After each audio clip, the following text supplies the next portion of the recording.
muito obrigada por estar comigo hoje. Eu realmente gosto de compartilhar a palavra de Deus com você. Hoje estaremos falando sobre as características de uma pessoa disciplinada. Todos nós queremos ser disciplinados, não é? Mas pela nossa natureza, também queremos as coisas mais fáceis. Porém, para ser um cristão vitorioso, nem sempre é muito fácil. E não apenas isso, não é melhor para nós que as coisas sejam sempre fáceis. Nós realmente precisamos desenvolver os músculos da fé utilizando-os de alguma forma. Eu creio que você estará crescendo hoje e aprendendo um pouco mais sobre como ser uma pessoa disciplinada. Desfrute a palavra. Deus me falou que eu precisava perder peso. Há alguns anos atrás, eu havia ganhado 5 quilos. Eu tentei tudo. Deus finalmente me disse, às vezes você não precisa saber como a dieta funcionou com sua amiga, mas sim de uma palavra de Deus. Toda vez que vemos alguém que emagreceu, o que você fez? O que você fez? O que você fez? Então corremos e compramos todo aquele material de dieta, vamos à mesma academia e não funciona conosco. Amém?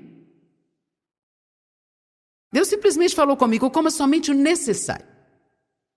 Não coma alimentos que não são necessários. Bem, por uma razão isso fez um grande reboliço dentro de mim.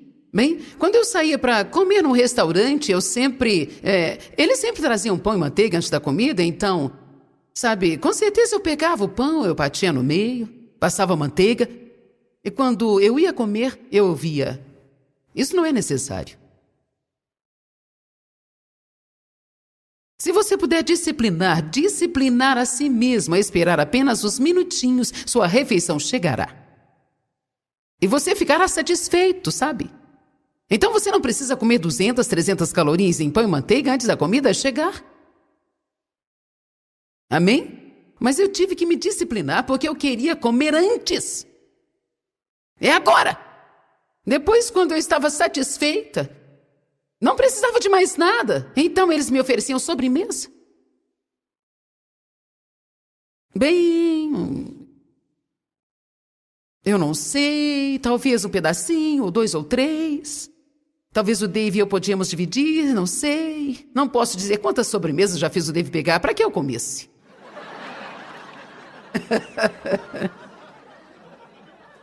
É verdade.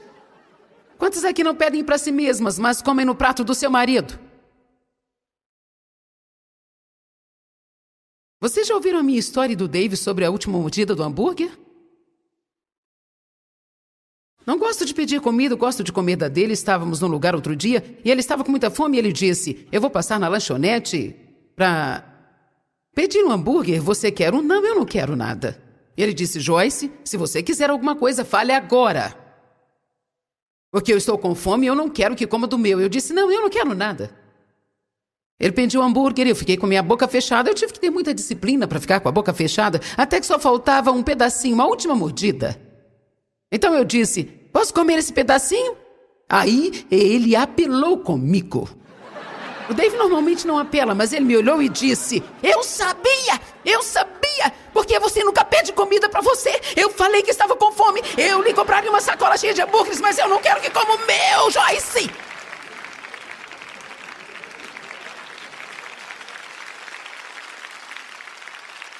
Eu fiquei com raiva e disse, ótimo, pode deixar, eu não quero seu hambúrguer, sabe? Ele pegou aquele pedaço de hambúrguer e jogou no painel do carro e disse, você pode comê-lo? Eu disse, eu não vou comê-lo.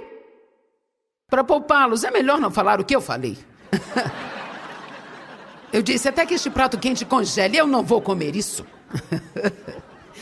Aí o David disse, ele disse, com certeza você comerá sim. Eu disse, bem, eu não estou comendo. Ele disse, coma. Eu disse, eu não vou comer isso. E eis-nos aqui, os dois do Ministério de Tempo Integral, pregando o evangelho ao redor do mundo. E estamos aqui discutindo, gritando e brigando por causa de um pedaço de hambúrguer que está no painel do nosso carro.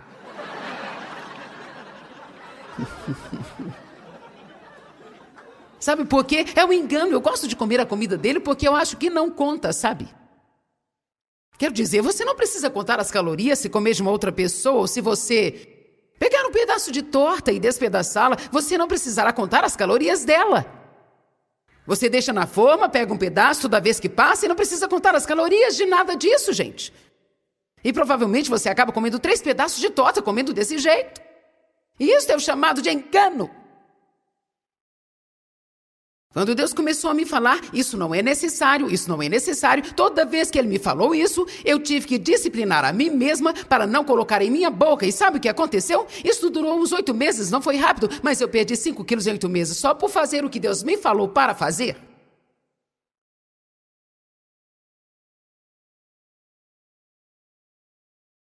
Eu sempre creio em Deus para grandes conferências em todo lugar que vou e participo, mas eu também oro, estudo, resisto ao diabo, evito intriga, fico em paz e mantenho uma consciência limpa. Não depende apenas de crer em Deus, tem também coisas que precisamos fazer. Deixe-me ler uma história. Quantos aqui gostam de sorvete? Quantos de vocês aqui teriam muita dificuldade de resistir a um grande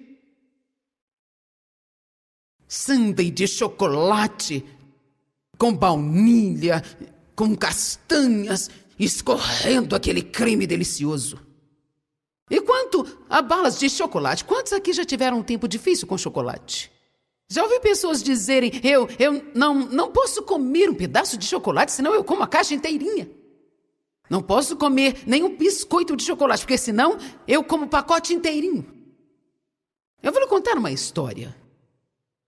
Você gosta de sorvete? Ótimo! Agora eu tenho a sua atenção. Se você diz, eu amo sorvete, essa é a minha fraqueza, eu não consigo dizer não ao sorvete. Sim, você consegue. Você diz, não consigo. Eu gosto muito. Eu digo, sim, você consegue. E você diz, não, eu não consigo. E eu digo, eu vou provar isso para você. Imagine-se dentro da maior sorveteria do mundo inteiro, com todos os sabores favoritos disponíveis. Delícias que você jamais imaginou. O vendedor por detrás do balcão lhe pergunta, qual você gostaria? Fale e nós faremos. Você fala para ele, ele faz o maior e mais cremoso sorvete que você já experimentou em toda a sua vida. Ele lhe entrega com um pote cheio de cobertura. Agora eis a minha pergunta. Você pode colocar esse sorvete de lado? Oh, não. Não, você já foi muito longe, não tem jeito. A minha boca está salivando e meu coração está disparado. Eu tenho que tomá-lo. Ok, vamos acrescentar mais a esta história. Quando você está pronto a colocar uma colher cheia na boca, houve um barulho. Um metal gelado tocando na sua cabeça. Do canto do olho você tem um relance de uma mão grande e peluda segurando uma arma na sua cabeça. E uma voz esquisita dizendo, se você tomar esse sorvete, eu vou estourar seus miolos. Agora deixe-me fazer aquela pergunta novamente. Você pode colocar o sorvete de lado?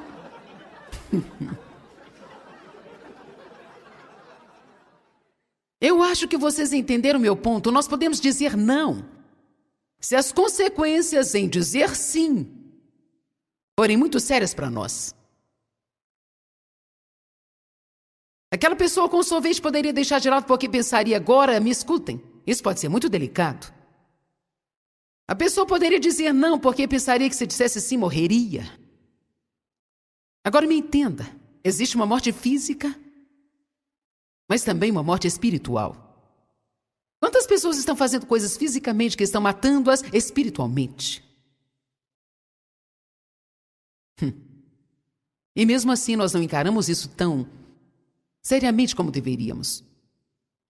E sabe, ficar fofocando e murmurando o tempo todo ministra morte espiritual para você?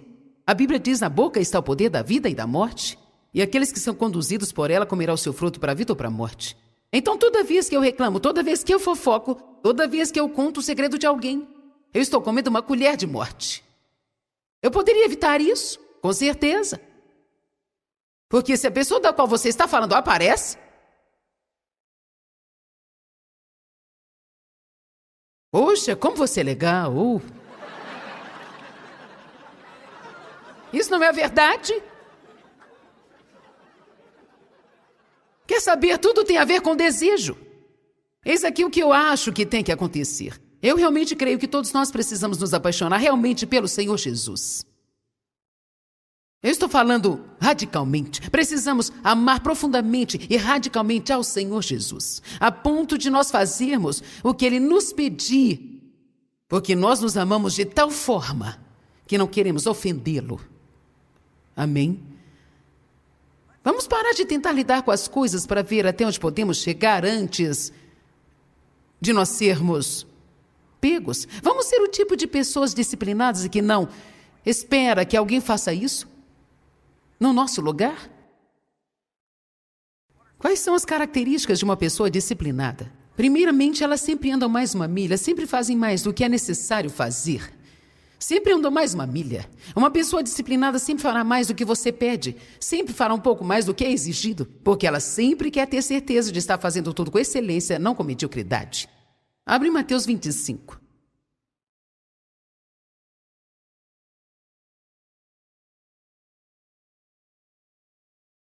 Você tem que parar de dizer, não sou uma pessoa disciplinada. Simplesmente não sou disciplinado. Ao menos faça um favor a si mesmo e nunca dizer isso de novo depois que você sair daqui. Porque a Bíblia diz que Deus não nos tem dado um espírito de medo, mas de poder, amor e de uma mente sã. E a Bíblia amplificada diz o espírito de disciplina e autocontrole. Então, se Deus me deu um espírito de disciplina e autocontrole, então eu tenho que dizer, eu tenho disciplina e autocontrole. Eu sou uma pessoa disciplinada. E se você disser isso umas 30 vezes ao dia, eu sou uma pessoa disciplinada, eu sou uma pessoa disciplinada. Disciplinar a mim mesmo é fácil para mim. Começará a haver algumas mudanças, mas se você continuar dizendo, eu não sou disciplinado. Não sou disciplinado, sabe o que está fazendo? Está esperando sentir vontade de disciplinar a si mesmo, ao invés de fazer o que sabe que é preciso ser feito. Mateus capítulo 25.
Verso 1. O reino do céu será comparado a 10 virgens que pegaram suas lâmpadas e saíram ao encontro do noivo. 5 delas eram tolas. 5 eram sábias. Vamos decidir hoje qual grupo queremos fazer parte. 5 eram tolas. Outras 5 eram sábias. A Bíblia amplificada diz que elas eram sensíveis, inteligentes e prudentes. E a palavra prudência significa boa administração. Uma pessoa prudente administra o seu tempo, administra os seus pensamentos, as suas palavras, o seu dinheiro. Administra a sua vida de tal forma que permanece equilibrada. Sabia que ser um cristão radical, bem-sucedido e vitorioso é um trabalho de tempo integral? Isso não pode acontecer em uma viagem de 45 minutos para um prédio em algum lugar no domingo de manhã, onde você separa um tempo e ouve um sermãozinho de 20 minutos.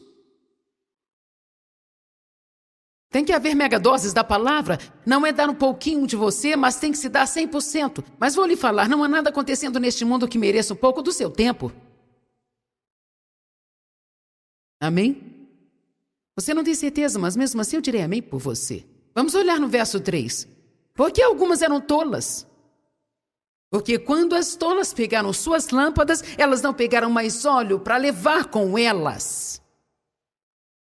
Por que foram tolas? Porque elas pegaram somente o que precisavam, elas não faziam nada a mais, sabe? Sabe por quê? Porque estavam planejando que fosse algo rápido. Rápido. Elas tinham tempo em mente. E não era nada que duraria um longo tempo. Não esperavam que fosse demorar. Pegaram o que precisavam por um curto período de tempo. Mas as sábias disseram, e se não acontecer assim? E se ele não vier tão rápido quanto gostaríamos? Meu Deus, poderíamos ficar sem óleo. Então é bem melhor levarmos mais de óleo conosco. No caso de demorar um pouco ou de ser mais intenso do que pensamos que seria. Uma pessoa que não é disciplinada nunca quer que nada demore muito tempo. Sempre quer que as coisas sejam rápidas e fáceis. Elas não levaram mais óleo, mas as sábias tomaram frascos de óleo com elas juntamente com suas lâmpadas. Enquanto o noivo demorava, veja, com certeza ele estava mais devagar do que esperavam. mas o noivo estava vindo. Meu papai, veja, se você só tiver um pouquinho da palavra, poderá esperar somente até que Jesus lhe dê um milagre rápido. Mas se ele não se mostra tão rápido assim, então você não tem o bastante para esperar por um longo tempo. É por isso que você não pode esperar ficar desesperado para buscar a palavra. Amém? É por isso que se existe alguém que veio aqui hoje, e sabe, você está andando em um pouquinho de vitória, você não tem 1000 problemas na sua vida agora, mas eu quero te advertir. Às vezes é mais fácil para as pessoas assim virem do que aquelas que estão desesperadas. Quando você está desesperado, tira férias e vai à igreja se houver lá um rompimento. Quando você está desesperado, fará o que for preciso porque sabe que está vulnerável às coisas. Mas veja, a pessoa sábia, ela vai e pega um pouco mais dessa boa palavra, mesmo que pense que não precise neste momento, porque ela pensa, algum dia eu vou precisar disso e eu não vou esperar até que haja um desastre. Se você pega tudo antes do tempo, sabe o que acontece? Os desastres vêm e vão e você raramente sabe que estiveram lá, porque você estava tão cheio do que precisava. Amém? Enquanto o noivo tardava e demorava para vir, todas elas deitaram e dormiram. Mas à meia-noite houve um grito: olhem, o noivo, vamos encontrá-lo! Então todas aquelas virgens se levantaram e colocaram suas lâmpadas em ordem. Isso sempre acontece, verso 8. E as tolas disseram para as sábias: dê-nos um pouco do seu óleo. Nossas lâmpadas estão se apagando. Os cristãos tolos disseram aos cristãos sábios: eu não orava e estudava o quanto deveria, não gastei nenhum tempo com Deus. Estava vivendo uma vida tão conturbada, mas eu sei que você estuda o tempo todo, sei que ora. Eu sei que você tem óleo do Espírito Santo na sua vida. Pode me dar um pouquinho do óleo? Estou com problemas. Sabe, Deus deixará você dar 2 ou 3 voltas com isso, mas não funcionará para sempre. Não funcionará para sempre. Se for esperto, não deixará que isso aconteça com você, porque você se tornará um par de muletas. Precisamos ensinar as pessoas que elas precisam estudar a sua própria Bíblia. Porque você não se lembrará se outra pessoa citá-la para você o tempo todo. As tolas disseram às sábias: dê-nos um pouco de óleo, porque nossas lâmpadas estão se apagando. Mas as sábias disseram: não haverá o bastante para nós e para vocês. Vá procurar os mercadores para comprar o óleo. Verso 10. É tão claro o que acontece com as pessoas. Mas enquanto elas foram fazer o que deveriam ter feito há um longo tempo atrás, o noivo chegou. E aquelas que estavam preparadas entraram com ele para a festa de casamento. E a porta foi fechada. Imagine quantas pessoas anseiam muito serem usadas por Deus e terem um ministério, mas elas nunca fazem nada para se prepararem. Quantas pessoas, mesmo em seus empregos, querem uma promoção, mas não fazem cursos para melhorar um pouco e serem promovidas? Sabe qual médico eu procuro se eu preciso consultar? O que está informado do que está acontecendo. O que está fazendo treinamento novo, sempre. Não alguém que se formou para ser médico há 35 anos atrás, desde então não estudou mais nada. Amém? Eu estava pensando hoje de manhã, imagine quantas pessoas solteiras querem se casar. Sim, Joyce, eu quero! Digamos que você já tenha se casado 2 vezes e ambos os casamentos não deram certo. Você já parou para pensar o que houve de errado com eles para que não aconteça a mesma coisa no 3º casamento? Se você nunca foi casado, leia alguns livros sobre casamento e descubra se realmente quer se casar. Sabe o que eu quero dizer? É como uma senhora que procurou o nosso pastor em St. Louis e disse: sábado que vem estarei me casando pela 7ª vez. Eu quero que ore por mim para que esse homem me trate bem, porque eu nunca tive um marido que me tratasse realmente bem. Agradeço a Deus pela ousadia dele. Ele disse: sabe, senhora, acho que você deveria considerar que em todos esses 7 casamentos você era o único denominador comum. Foram 7 casamentos diferentes, mas você sempre foi a mesma. Nós sempre fazemos isso, queridos. Culpamos todo mundo por tudo, mas nunca olhamos para nós mesmos para ver no que nós precisamos mudar. Se você está esperando que Deus mude você, se prepare agora. Estamos aqui neste dia, pregando aqui nessa arena, e fazemos isso ao redor do mundo. Bem, quando Deus me chamou para fazer o que eu estou fazendo, eu era uma dona de casa em Fenton, Missouri, com 3 filhos pequenos. Eu tinha um emprego muito bom e Deus me pediu para largar o meu emprego e começar a me preparar para o ministério. Você sabe como foi essa preparação? Eu não podia ir para um seminário, não podia deixar meus filhos. Eu lutava o dia todo e tirava 2 ou 3 horas com Deus, estudando sozinha. Sabe como comecei a estudar? Comecei a pegar os meus problemas. Eu era impaciente, eu tinha um temperamento ruim, eu era infeliz, eu não tinha paz. Então eu estudava essas áreas que eu tinha problemas e quando alcançava a vitória, Deus me deixava ensinar para outra pessoa.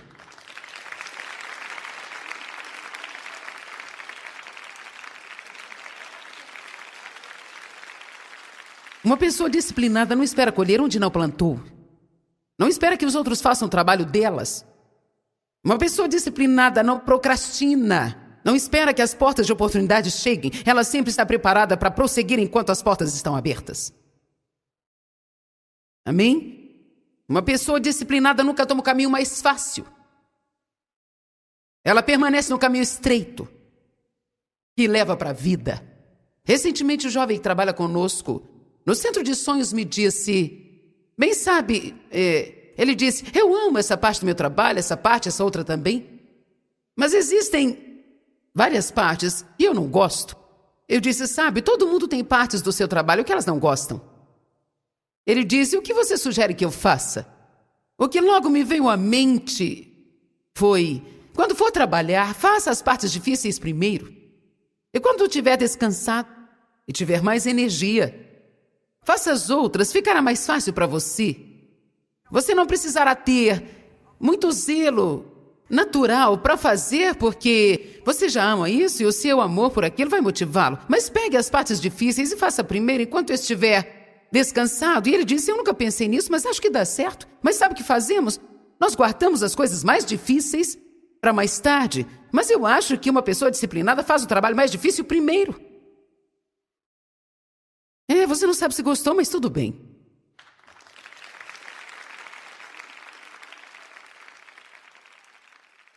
Por que você não vai para casa e começa a limpar aquele armário que está desafiando você nos últimos 20 anos? Por que você não tira 2 dias da semana que vem e limpa aquela garagem e resolve isso?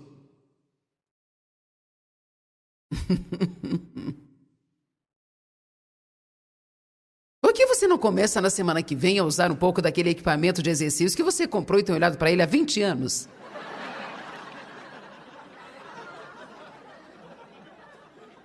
Bem, glória a Deus, eu vou fazer isso. Mateus 7 diz que existe o caminho estreito e outro largo. O caminho estreito leva para a vida. O caminho largo para a destruição. Na verdade, Mateus 7 diz que são muitos os caminhos largos, mas são poucos os caminhos estreitos. Sabe por quê? Porque para estar no caminho estreito, você tem que disciplinar a si mesmo. Você terá que fazer coisas que não gosta, coisas que você não quer fazer, tem que esperar mais tempo do que gostaria.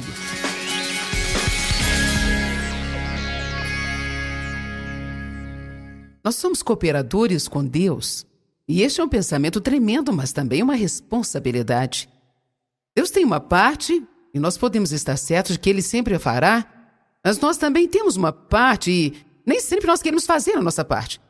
Então haverá muitas vezes que teremos que disciplinar a nós mesmos para fazermos o que nós sabemos que devemos fazer.